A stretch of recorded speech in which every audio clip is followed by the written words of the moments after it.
severity of the illness, and then what is to follow. So as you can see, the nurse is looking at the patient and the wife is looking on.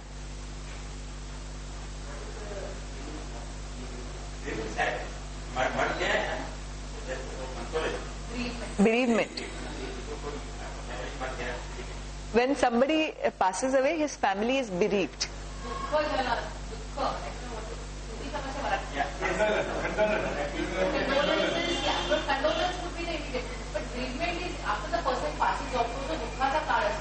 What do you feel?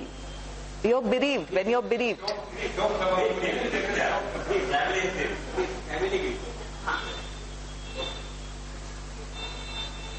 So in this also, there are times when we are called upon to do the last rites of a patient. So we see to it that we know all the antecedents. Has the patient expressed any particular wish? So respect the patient's beliefs, respect his ideas of life, afterlife, is there, isn't there, respect it. Hospices. A hospice is a term which is similar to a hospital, so people think that it's related. Actually, it's not. A hospice is also a place where care is taken. Actual medical intervention does not take place, but a patient's needs are looked after from top to toe. It started in the Middle Ages with places where travelers would come to rest. Today, and it happened along pilgrim routes, and from here it started catering to people in need. Yes, it's called Shanti Avedna, opposite Mount Mary Church.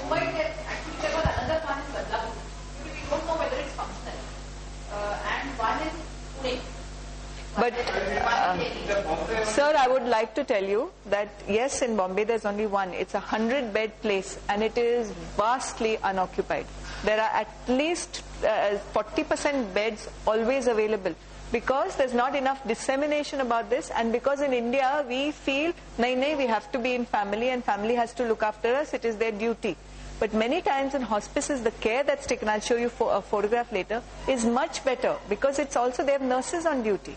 So medical interventions are not done, but wounds are cared for properly. So for instance, fungating wounds in the mouth, nurses would take care, all this. So many times a hospice is a better option.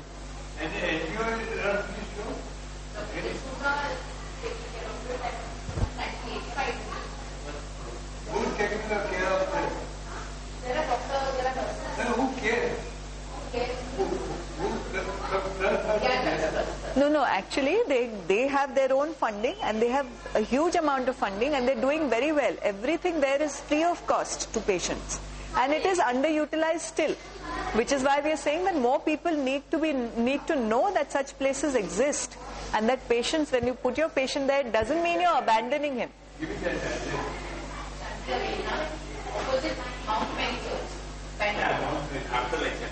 And there are categories free, paid. Everything is free. Even for the room. Even if you can afford it.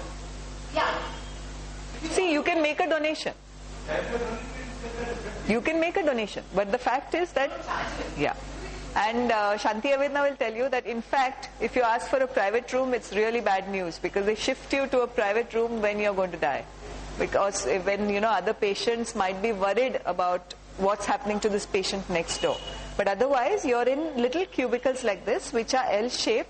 All of them have a view of the sea. And at any moment of time, when you draw the curtain, it's like as if you're in individual rooms. At the same time, there's a TV. If you just look out like this, there's a TV, there are people. So there's a feeling that the world is there around me, and there's a feeling that I'm in a cocoon. If I need to, I can be by myself and get help. That's Dr. Zulekha. She runs the place at the moment. She's Dr. Zulekha. And those are the patients and one nurse, as you can see. And this is obviously two patients sitting having a good time. They play cards. They get the best possible food. They watch TV programs together. They walk around with their stoma bags. They walk around with their saline drips. They're happy to, they're quite comfortable. And it's not home, but it's as close to home as it can be. Movement started in the UK in 1950. Almost any philanthropic work has started in the UK. And so also hospices started in the UK in 1950. It is total physical, spiritual, psychological and social care of patients. In Bandra, 100 beds with patients with advanced disease, not only cancers, HIV and all also. No HIV? Only cancer? Okay. I've got other diseases.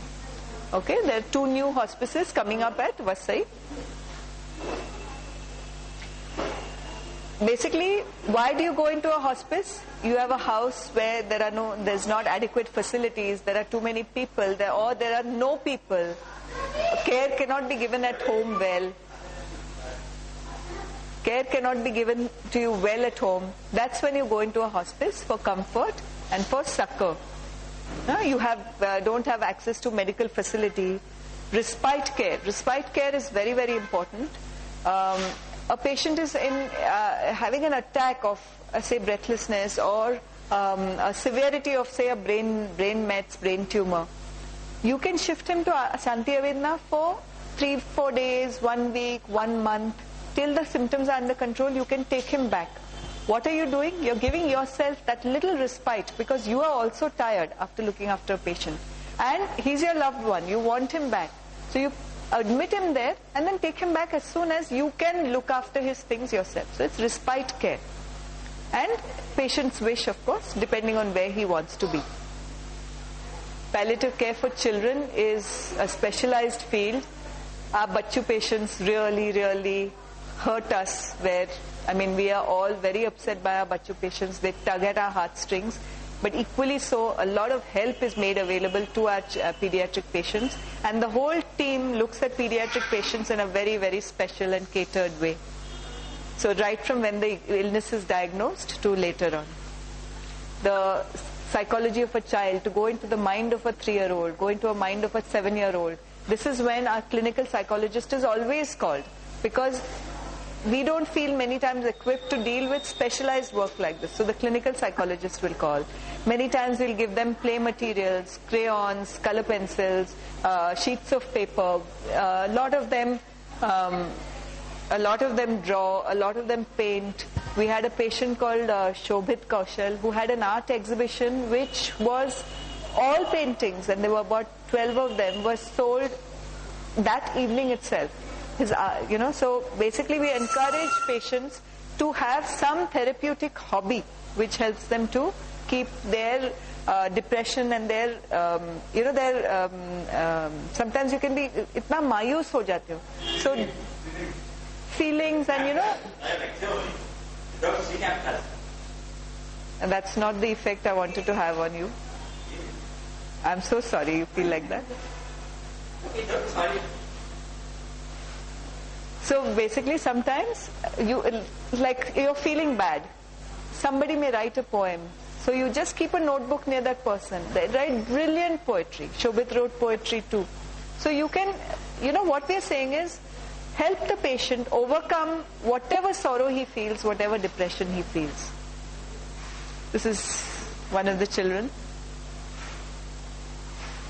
We need to advocate, all of us in this room need to advocate.